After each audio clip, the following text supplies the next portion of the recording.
Welcome to Janabheri news. ముందుగా ముఖ్యాంశాలు చూద్దాం.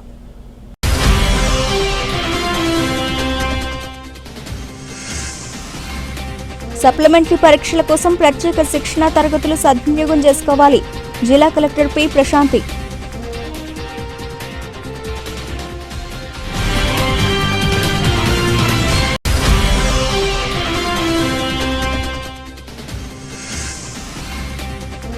ప్రభుత్వ జూనియర్ కళాశాల నందు స్టేట్ ఫస్ట్ ర్యాంక్ సాధించిన విద్యార్థులను అభినందించిన ఎమ్మెల్యే గోరంట్ల.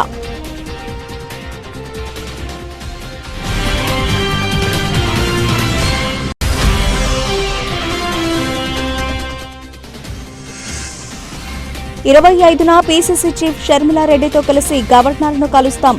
జిల్లా కాంగ్రెస్ అధ్యక్షులు టీకే, రాష్ట్ర ఉపాధ్యక్షులు మార్టిన్ లూథర్.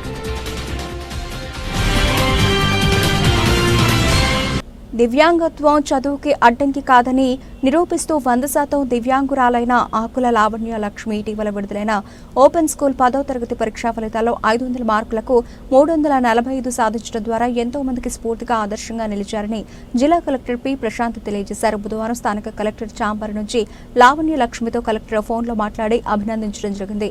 ఈ సందర్భంగా కలెక్టర్ పి ప్రశాంత్ మాట్లాడుతూ ఇటీవల విడుదల చేసిన 10వ తరగతి ఫలితాల్లో 87.99% ఇంటర్మీడియట్ ఫలితాలు ద్వితీయ సంవత్సరం పరీక్షా ఫలితాల్లో 67.67% ఉత్తీర్ణత సాధించడం ద్వారా ఉత్తమ ఫలితాలు సాధించే దిశలో అడుగులు వేయడం జరిగిందని జిల్లా కలెక్టర్ పి ప్రశాంత్ పేర్కొన్నారు. ఇంటర్మీడియట్ తొలి ఏడాది ప్రభుత్వ ఎయిడెడ్ గురుకుల పాఠశాలలో హైస్కూల్ ప్లస్ ఫలితాల్లో మొత్తం 2742 మంది హాజరు కాగా వారిలో 1507 మంది, ఇంటర్మీడియట్ రెండవ సంవత్సరం ఫలితాల్లో 2335 మంది హాజరు కాగా 1580 మంది ఉత్తీర్ణత సాధించడం జరిగిందన్నారు. మీ ప్రతిభకు తగిన గుర్తింపు ఇవ్వడం జరుగుతోందని జిల్లా కలెక్టర్ పేర్కొన్నారు. చదువుని కొనసాగించాలని, తగిన ఉద్యోగ భద్రత కల్పిస్తామని కలెక్టర్ తెలిపారు. దూర విద్య ద్వారా డిగ్రీ సాధించడంపై దృష్టి సారించాలని కలెక్టర్ ప్రశాంతి కోరారు.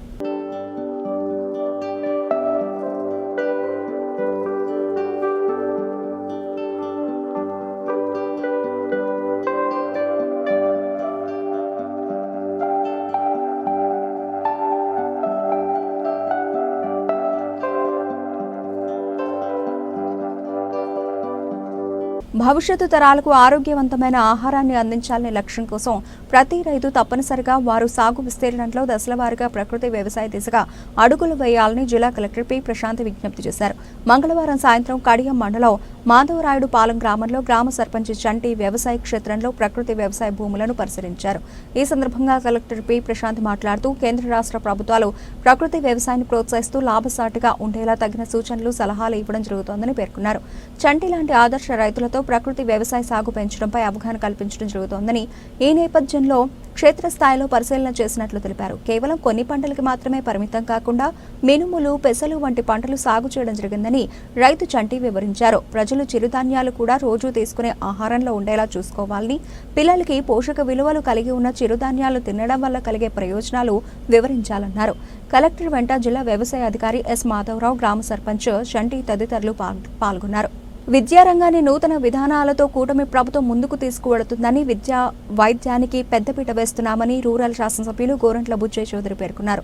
ఈ రోజు స్థానిక ప్రభుత్వ జూనియర్ కళాశాల నందు మార్చి నెలలో వెలువడిన ఇంటర్మీడియట్ ఫలితాల్లో ప్రభుత్వం ఎంతో ప్రతిష్టాత్మకంగా ప్రారంభించిన షైనింగ్ స్టార్ అవార్డుకు ఎంపికై హోటల్ ఆపరేషన్ గ్రూప్ నందు రాష్ట్రంలో మొదటి ర్యాంక్ సాధించిన ఎన్ శ్రావణి సత్య మరియు రాష్ట్ర స్థాయిలో వివిధ ర్యాంకులు సాధించిన 12 మంది విద్యార్థినులను ఎమ్మెల్యే గోరంట్ల ఘనంగా సత్కరించి శుభాకాంక్షలు తెలియజేశారు. కళాశాల ప్రిన్సిపల్ ఎన్ఎస్వీఎల్ నరసింహం అధ్యక్షతన నిర్వహించిన సమావేశంలో పాల్గొన్న ఎమ్మెల్యే గోరంట్ల మాట్లాడుతూ ప్రైవేటు కళాశాలల కంటే దీటుగా ప్రభుత్వ కళాశాలలో విద్యార్థులు అధిక శాతం ఉత్తీర్ణత సాధిస్తున్నారని, ముఖ్యమంత్రి, ఉప ముఖ్యమంత్రి వారి సూచనలతో విద్యాశాఖ మంత్రులు నారా లోకేష్ వారి సారథ్యంలో అనేక నూతన విద్యా సంస్కరణలు చేస్తూ విద్యార్థులకు మంచి బోధన అందిస్తున్నారని తెలిపారు.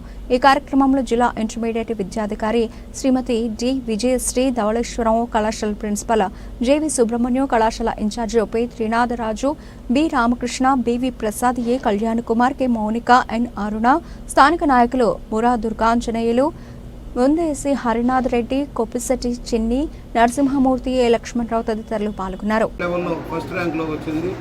అలాగే అనేక మందికి ర్యాంకులు వచ్చాయి. ఇవాళ కళాశాల కూడా 75%, 85% దాకా రిజల్ట్ సాధిస్తూ ఉంది. అరకొర సౌకర్యాలు ఉన్నా కూడా కొన్ని క్లాస్ రూమ్లు కొరకున్నా కూడా ఇది సాధిస్తున్నారంటే ఇక్కడ ఉపాధ్యాయుల యొక్క నిబద్ధతకు నిదర్శనం. ఇవాళ సెలెక్ట్ అయిన వాళ్ళందరినీ చూశాను, ఆ కుటుంబాల బ్యాక్గ్రౌండ్ వెరిఫై చేశాను. చాలా పేద కుటుంబాలు, కష్టజీవుల కుటుంబాలు, రోజువారీ దినపత్యం మీద ఆధారపడ్డ కుటుంబాలకి వచ్చి ఈ పిల్లలు ఈ ర్యాంక్ సాధించారంటే అది వాళ్ళ పట్టుదలకు నిదర్శనం. ఇవాళ ప్రభుత్వం కూడా అనేక సహాయ సహకారాలు అమలు చేస్తూ ఉంది. ఒకటి, విద్యని పూర్తిగా వారికి అందుబాటులోకి తేవడం, మధ్యాహ్నం కూడా ఇబ్బంది లేకుండా భోజనం పెట్టే కార్యక్రమం, మంచి భోజనం పెట్టే కార్యక్రమం, పుస్తకాలు, టెక్స్ట్ బుక్స్ కానీ నోట్ బుక్స్ కానీ ఉచితంగా ఇచ్చే కార్యక్రమం, రేపు తల్లికి వందనం కింద ఫీజు రియంబర్స్మెంట్ చేసే కార్యక్రమం కూడా భారీ ఎత్తున చేయబోతున్నారు. ఈ విధంగా విద్యకి ప్రధాన స్థానం ఇచ్చి నిరుద్యోగాన్ని తొలగించడం కోసం, ఉపాధి అవకాశాలు మెరుగుపరచడం కోసం స్కిల్ డెవలప్మెంట్ ద్వారా కూడా వారికి సహాయం ఇవ్వాలన్న లైన్లో ప్రభుత్వం ప్రయత్నం చేస్తోంది. అందువల్ల ప్రైవేట్కి వెళ్ళి లక్షల కోట్లు తగలేసుకునే కంటే ప్రభుత్వ కళాశాలలో కూడా మంచి రిజల్ట్. ఇది ఒక దృష్టాంతం, ఈ కళాశాల ఒక దృష్టాంతం. రెండు సీట్లు దొరకవు ఈ కళాశాలలో. ఆ విధంగా అన్ని కళాశాలలు, ప్రభుత్వ జూనియర్ కళాశాలలు కానీ డిగ్రీ కళాశాలలు కానీ మంచి ప్రగతి సాధించాలి. రాజమండ్రిలోని డిగ్రీ కళాశాల, ప్రభుత్వ ఆర్ట్స్ అండ్ సైన్స్ కళాశాల కానీ ఈ ప్రభుత్వ జూనియర్ కళాశాల కానీ మంచి ప్రమాణాలతో ఉన్నాయి. దాన్ని సద్వినియోగం చేసుకోమని కోరుతూ, ఈ పిల్లలందరూ భవిష్యత్తు మన చేతుల్లో ఉంది. వారికి సహాయ దాతలు కూడా విజ్ఞప్తి చేస్తున్నాం. ఎవరైనా సరే దాతలు మీరు రండి, అడాప్ట్ చేసుకోండి, వాళ్ళకి ప్రోత్సాహం ఇవ్వండి. ప్రోత్సాహం అందిస్తే వాళ్ళు పైకి వెళ్తారు, రేపు పొద్దున రాష్ట్రానికి దేశానికి ఉపయోగపడతారని సవనీయంగా మనం చేస్తూ ఉన్నాం. కూటమి ప్రభుత్వంలో స్కీములు అమలు చేయడం లేదు కానీ స్కామ్లు చేస్తున్నారని మాజీ ఎంపీ వైఎస్ఆర్ కాంగ్రెస్ పార్టీ రాష్ట్ర అధికార ప్రతినిధి మార్గాని భారతరామ్ విమర్శించారు. విశాఖ నడిబొడ్డున గల ఉర్సా భూములు ఎకరం 50 కోట్ల రూపాయలు విలువ చేస్తుంటే కేవలం ఎకరం 50 లక్షలకు ఎలా కేటాయిస్తారని ఆయన నిలదీశారు.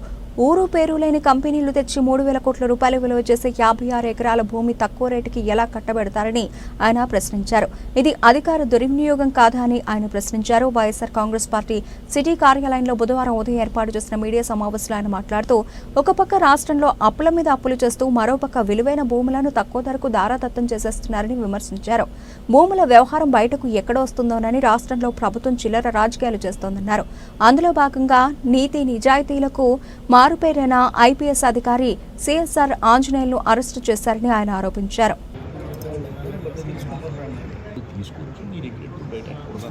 నమస్కారం అండి.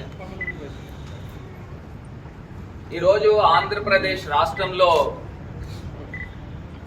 ఒక డైవర్షన్ పాలిటిక్స్ నడుస్తాం. చంద్రబాబు నాయుడు గారు ఏదైతే కూటమి ప్రభుత్వం పేరుతో ఒక పక్కన స్కాముల మీద స్కాములు చేస్తూ ఇంకొక పక్కన అరెస్టుల పర్వాన్ని కొనసాగిస్తూ ఉన్నారు. ఇది పూర్తి స్థాయిగా అధికార దుర్వినియోగం చేస్తూ ఉన్నారు. ఒక పక్కన స్కీములు లేవు, ఇంకో పక్కనేమో స్కాములు చేస్తూ ఉన్నారు. ఈ స్కాములు కూడా ఒక్కసారి ఒక ఉదాహరణకి చెప్తా ఉన్నా. టీసీఎస్ పేరు చెప్పి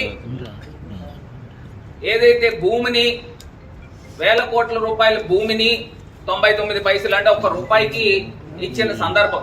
అంటే టీసీఎస్ అంటే ఒక పేరున్న సంస్థ. సరే, దాని గురించి ప్రజలు కూడా ఓకే, వాళ్ళు రావడానికి ఏదన్నా కొంత ఇనిషియేటివ్ తీసుకున్నారనంటే అనుకోవచ్చు. దాని పేరు చెప్పి ఒక ఊరు పేరు లేని ఒక కంపెనీని, ఓర్సా అనే ఒక కంపెనీకి 1,000 కోట్ల రూపాయల భూమిని, నిజంగా ఎంత ఆశ్చర్యం కలిగిస్తా ఉందనంటే ఆ భూమి 1,000 కోట్ల రూపాయల ఎకరము విలువ చూస్తే మీరు బహిరంగ మార్కెట్లో వేలంకి వేస్తే ఎకరం 50 కోట్లు తక్కువ చేయకుండా విలువ పలికే విశాఖపట్నం నడిబొడ్డులో ఉన్న ఆ భూమిని ఎకరం 50 లక్షల రూపాయలకి ఎలాగ మీరు దారాదత్తం చేస్తారని అడుగుతా ఉన్నా. ఏ బేసిస్ లో మీరు దారాదత్తం చేస్తా ఉంటారని అడుగుతాం. సుమారుగా 56 ఎకరాల భూమి, సుమారుగా దాని విలువ చూస్తే 3,000 కోట్ల రూపాయలు, దగ్గరలో 3,000 కోట్ల రూపాయలు చేస్తా ఉన్నాం. ఇవన్నీ వాస్తవాలు కాదా అని అడుగుతాం. ఇప్పుడు మీరు చేయడం వల్లనే కదా, ఒక బొంబాయి నటిని తీసుకుని వచ్చి ఈ డ్రామా ఆడడం వల్లనే కదా దావోస్ లో ఇంత పరాభవం అయింది. అది మీకు అవలా, మీకు కాదు, అది ఆంధ్రప్రదేశ్ ప్రజలు ప్రతి ఒక్కరికి కూడా అయింది. బ్లాక్మెయిల్ చేసి ఆయన్ని ఈ రకంగా చేయడం వల్ల ఇండస్ట్రియల్ వెండక్టివ్ పాలిటిక్స్ జరుగుతుంది ఆంధ్రప్రదేశ్ లో. చంద్రబాబు నాయుడు గారు రేపు మళ్ళీ జగన్మోహన్ రెడ్డి గారు ఈయన గవర్నమెంట్ మారి ఆయన వస్తాడు.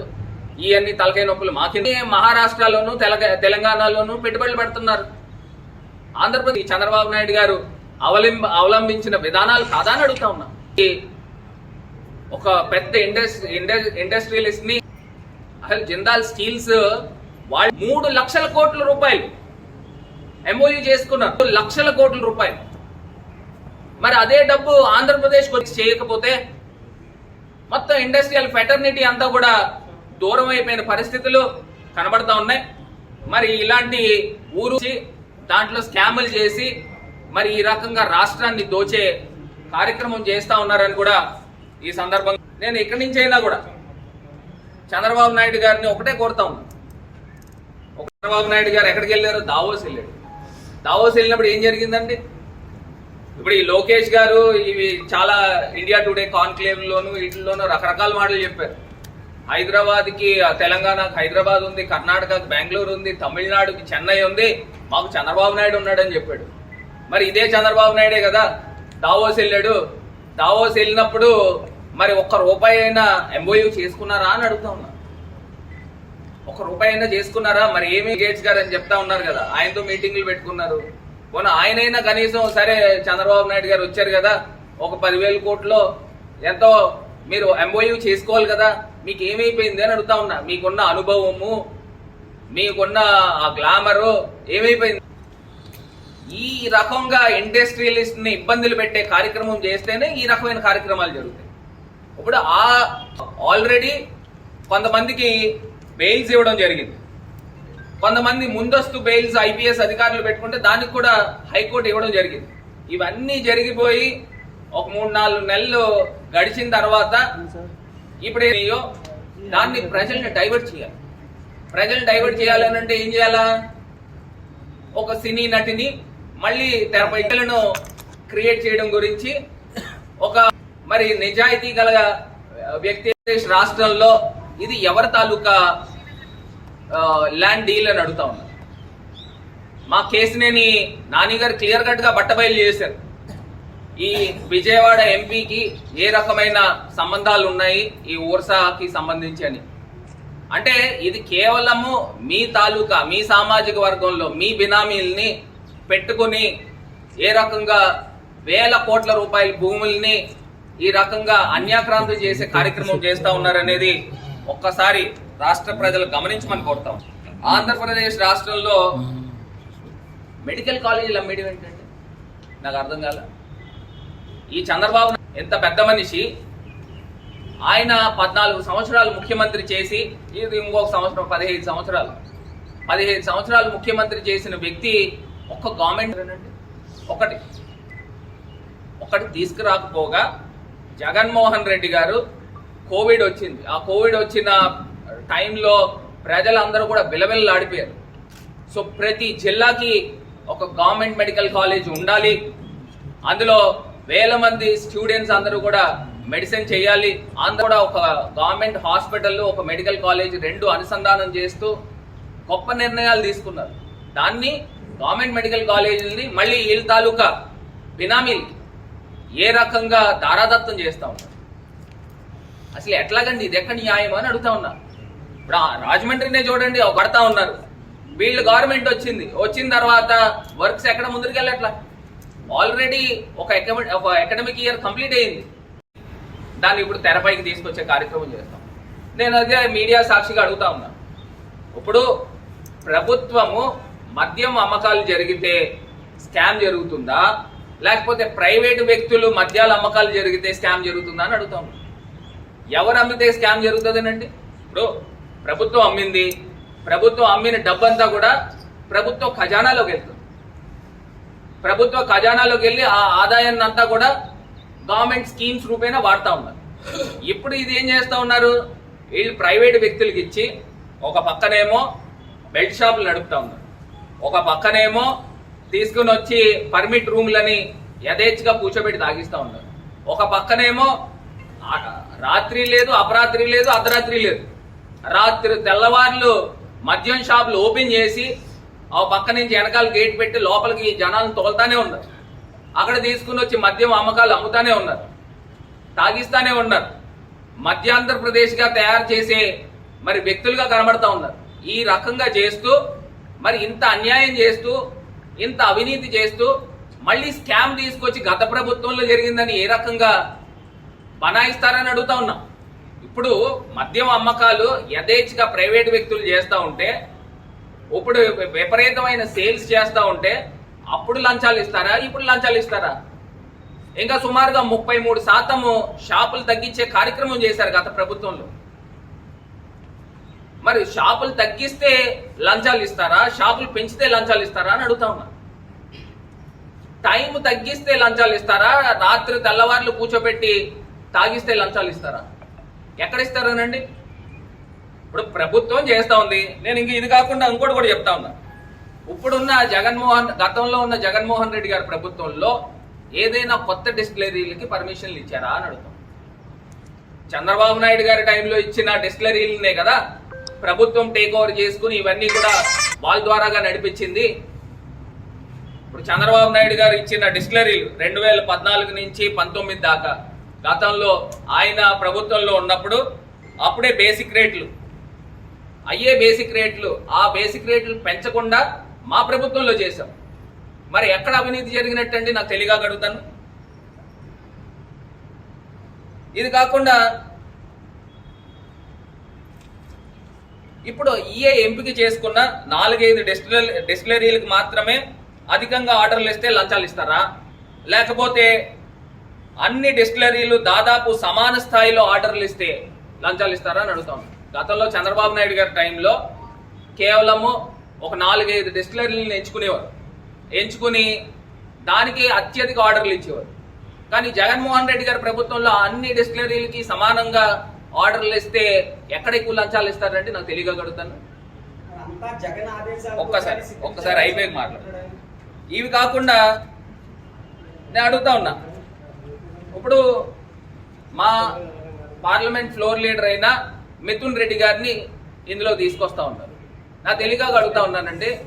ఇప్పుడు చంద్రబాబు నాయుడు గారికి పెద్దిరెడ్డి రామచంద్రారెడ్డి గారు ఇద్దరు ఒకటే జిల్లా కాబట్టి వీళ్ళిద్దరిది కూడా కాలేజ్ టైం దగ్గర నుంచి ఒక స్టూడెంట్ రైవల్టీ టైం దగ్గర నుంచి పొలిటికల్ రైవల్టీ దాకా ఇవన్నీ కూడా వెళ్ళారు. ఇప్పుడు మిథున్ రెడ్డి గారిని ఇందులో తీసుకుని వస్తున్నారు. ఆయన ఒక ఎంపీ, ఒక ఫ్లోర్ లీడర్ మాకు లోక్సభలో. ఆయన తీసుకొచ్చి ఆయన ఇరికిచ్చే కార్యక్రమం చేసి ఈ ఆనందం ఏంటో నాకు అర్థం కావట్లేదు. ఆయన ఏదో రకంగా అరెస్ట్ చేస్తే ఏదో పుత్ర శోకాన్ని తీసుకుని వచ్చే కార్యక్రమం చేస్తూ ఎంజాయ్ చేయాలనే కార్యక్రమం. పోలవరం ప్రాజెక్టులో నిర్వాసితులు అవుతున్న బాధితులందరినీ ప్రభుత్వం పూర్తిగా ఆదుకోవాలని పోలవరం ప్రాజెక్టు నిర్వాసితుల సమస్యల అధ్యయన కాంగ్రెస్ కమిటీ అధ్యక్షులు, పిసిసి ఉపాధ్యక్షులు సోడదాసి మార్టిన్ లూథర్, కమిటీ సభ్యులు, జిల్లా కాంగ్రెస్ అధ్యక్షులు టీకే విశ్వేశ్వరరెడ్డిలు డిమాండ్ చేశారు. స్థానిక ప్రెస్ క్లబ్లో బుధవారం ఏర్పాటు చేసిన విలేకరుల సమావేశంలో టీకే మార్టిన్ లూథర్లు మాట్లాడుతూ పోలవరం ప్రాజెక్టు నిర్వాసితుల సమస్యల అధ్యయన కాంగ్రెస్ కమిటీ 2 రోజుల పాటు పోలవరం ముంపు మండలాలు అయిన చింతూరు, దేవీపట్నం, ఆర్వీపురం, ఏటపాక, పోలవరం మండలాల్లో పర్యటించి నిర్వాసితులను కలుసుకుని వారి సమస్యలను అడిగి తెలుసుకోవడం జరిగిందన్నారు. బాధితులు తమ సమస్యలను అధ్యయన కమిటీ ముందు విన్నవించుకున్నారన్నారు. పోలవరం ప్రాజెక్టు డిపిఆర్ ప్రకారం 1,06,000 కుటుంబాలు నిర్వాసితులు అవుతున్నారన్నారు. పోలవరం ప్రాజెక్టును దివంగత ముఖ్యమంత్రి వైఎస్ రాజశేఖర రెడ్డి ఎంతో ప్రతిష్టాత్మకంగా చేపట్టారన్నారు. 45.7 మీటర్ల ఎత్తులో నీటిని నిల్వ ఉంచే విధంగా ప్రాజెక్టు డిజైన్ చేశారన్నారు. విలేకరుల సమావేశంలో నగర కాంగ్రెస్ అధ్యక్షులు అబ్దుల్లా షరీఫ్, నాయకులు బత్తిన చంద్రరావు, కిషోర్ కుమార్ జైన్, బిల్డర్ బాబీ తదితరులు పాల్గొన్నారు.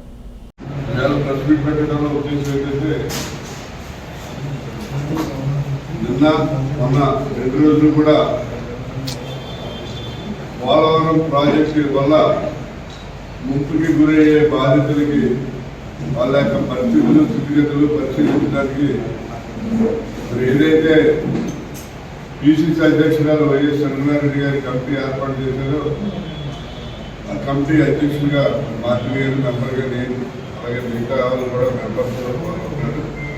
అందరం కలిసి నిన్న మొన్న కూడా పోలవరం ప్రాజెక్టులో ముంపుకి గురయ్యే ప్రాంతాలన్నీ కూడా వెళ్ళి అక్కడ ఉన్నటువంటి ప్రజలతో మాట్లాడి వాళ్ళ సాధకాలుగా తెలుసుకోవడం జరిగింది. దాంట్లో భాగంగా చింతూరు, ఇక్కడ ఉన్నటువంటి ఆ మండలంలో ఉన్న ముంపుకి గురయ్యే గ్రామాలను పరిశీలించాం. అలాగే పోలవరం ఆ మండలంలో ఉన్న గ్రామాలు కూడా పరిశీలించడం జరిగింది. అలాగే విఆర్పురంలో కూడా చాలా గ్రామాల్లో ముందుకు గురవుతుంది, వాళ్ళు కూడా పరిశీలించడం జరిగింది. అలాగే దేవిపట్నం, అలాగే ఏటిపాక, ఈ మండలాలు మొత్తం 5 మండలాలు ఉన్నాయి.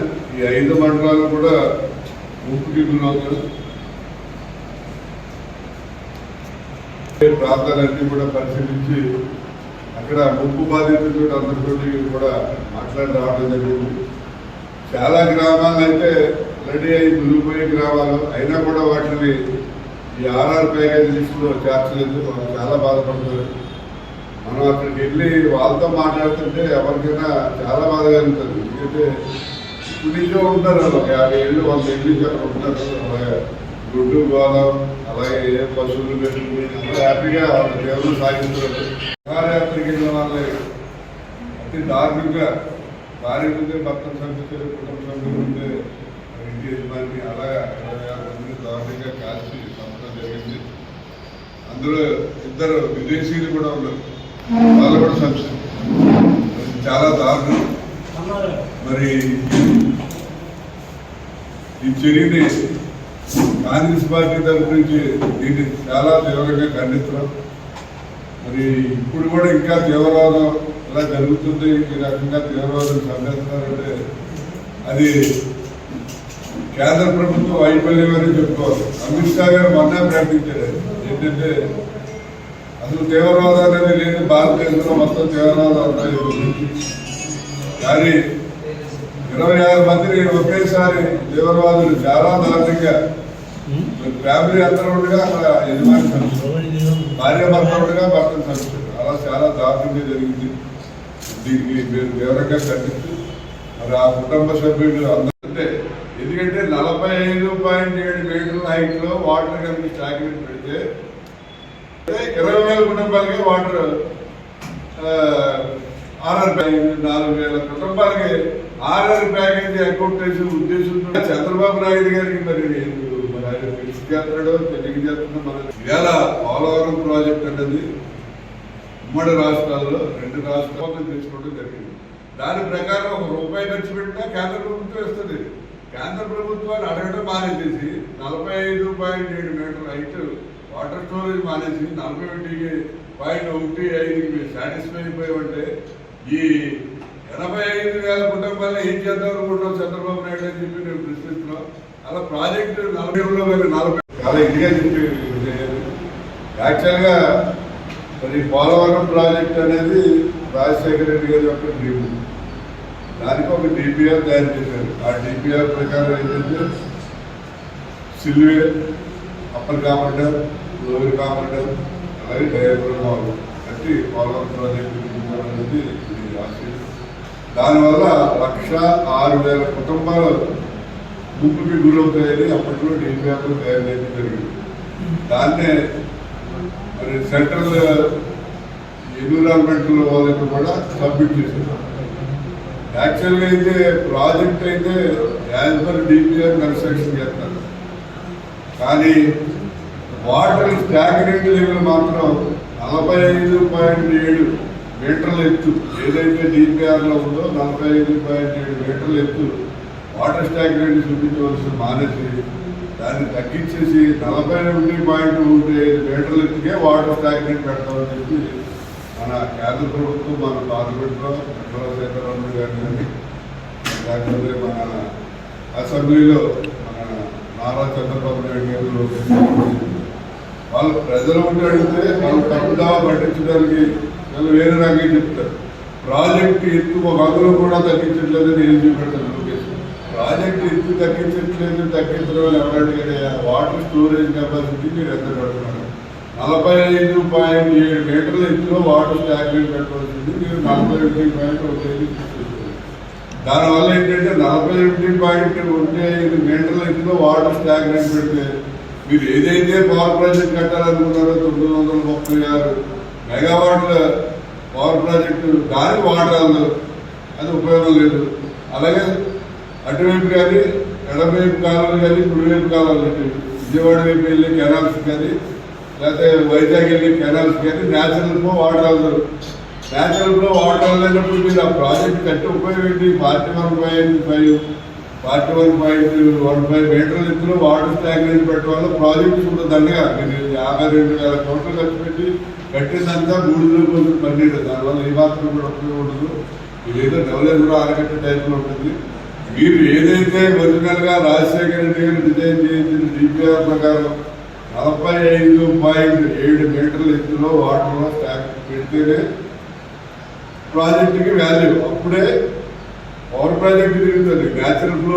డిఎస్పీ ట్రస్ట్, పిఎస్ఎన్ ఫౌండేషన్ సంయుక్తంగా బుధవారం రాజమండ్రి ప్రభుత్వ ఆసుపత్రిలో రక్తదాన శిబిరాన్ని నిర్వహించారు. ఈ రక్తదాన శిబిరాన్ని ప్రభుత్వ ఆసుపత్రి సూపరింటెండెంట్ డాక్టర్ సూర్యప్రభ ప్రారంభించారు. అనంతరం ఆమె మాట్లాడుతూ రక్తదానంతో మరొకరికి ప్రాణాన్ని నిలిపి ప్రాణదాతలు కావాలని కోరారు. రక్తదానం చేయడం ఆరోగ్యానికి ఎంతో మేలు అని, రక్తదానంపై ఎటువంటి అపోహలు పెట్టుకోవద్దని సూపరింటెండెంట్ డాక్టర్ సూర్యప్రభ సూచించారు.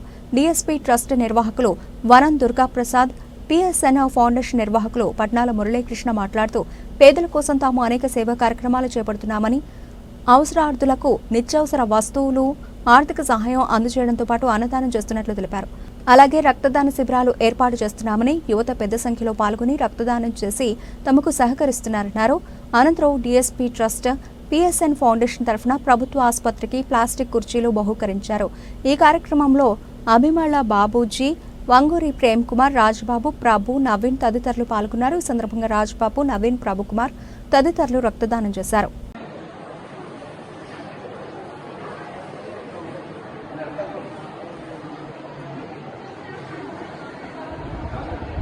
అభంశుభం తెలియని పర్యాటకులపై ఉగ్రమూకలు చేసిన దాడిని యావత్ దేశ ప్రజలు ముక్తకంఠంతో తీవ్రంగా ఖండిస్తున్నారు. ప్రశాంతంగా ఉన్న భారతదేశంలో అలజడి సృష్టించడానికి మన శత్రు దేశాల ఉగ్రవాదులు పన్నాగం పన్నారు. ప్రధానమంత్రి నరేంద్ర మోదీ, రాష్ట్రపతి ద్రౌపది ముర్ము, కేంద్ర హోంమంత్రి అమిత్ షా ఈ దుశ్చర్యను తీవ్రంగా ఖండించారు. మన కేంద్ర ప్రభుత్వం తప్పకుండా దెబ్బకు దెబ్బ కొట్టి చూపిస్తుంది. ఈ ఘటనలో ప్రాణాలు కోల్పోయిన కుటుంబ సభ్యులకు నా ప్రగాఢ సానుభూతి తెలుపుతున్నాను. క్షతగాత్రులు త్వరితగతిన కోలుకోవాలని భగవంతుని ప్రార్థిస్తున్నానంటూ అన్నారు. ఈరోజు జమ్మూ కాశ్మీర్లో ఉగ్ర మోకలు అక్కడికి వచ్చినటువంటి పర్యాటకులపై కాల్పులు జరిపి 27 మంది పర్యాటకుల్ని చంపడం, మరొక 20 మందిని తీవ్రంగా గాయపరచడం నిజంగా ఇది దేశం మొత్తం మీద ఒక హఠాత్తు పరిణామానికి దారితీసింది. చాలా భయభ్రాంతులకు గురి చేసింది. ఎటువంటి అభంశుభం తెలియని పర్యాటకులపై ఉగ్రమోకలు దాడి చేయడం భారతీయ జనతా పార్టీ తరఫున తీవ్రంగా ఖండిస్తూ ఉన్నాను.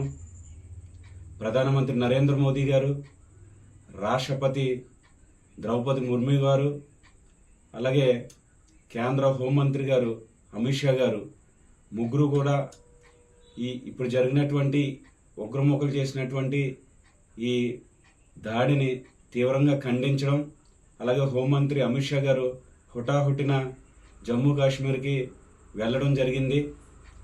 తప్పకుండా నరేంద్ర మోదీ గారు ఇలాంటి దుశ్చర్యలను ఎట్టి పరిస్థితిలోని క్షమించరు. దెబ్బకి దెబ్బ బీజేపీ కేంద్ర ప్రభుత్వం, ఎన్డీఏ ప్రభుత్వం చేసి చూపిస్తుందని చెప్పి సందర్భంగా తెలియజేస్తూ మరణించినటువంటి పర్యాటకులకు నా ప్రగాఢ సానుభూతిని తెలియజేస్తూ, అదేవిధంగా గాయపడినటువంటి పర్యాటకులు త్వరితగతిన వారు కోలుకోవాలని చెప్పి భగవంతుడిని ప్రార్థిస్తూ ఉన్నాను. బులెటిన్ ముగించే ముందు హెడ్లైన్స్ మరోసారి.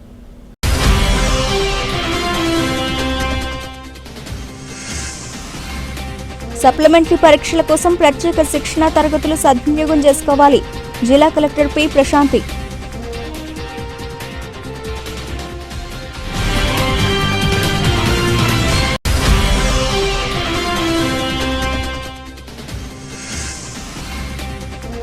ప్రభుత్వ జూనియర్ కళాశాల నందు స్టేట్ ఫస్ట్ ర్యాంక్ సాధించిన విద్యార్థులను అభినందించిన ఎమ్మెల్యే గోరంట్ల.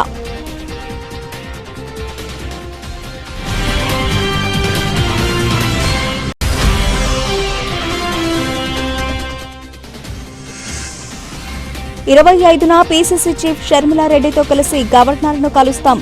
జిల్లా కాంగ్రెస్ అధ్యక్షులు టీకే, రాష్ట్ర ఉపాధ్యక్షులు మార్టిన్ లూథర్. ఇవే ఇప్పటివరకు నబిల్చిన అప్డేట్స్. మరిన్ని అప్డేట్స్తో మళ్ళీ కలుద్దాం. అంతవరకు సెలవు. నమస్తే.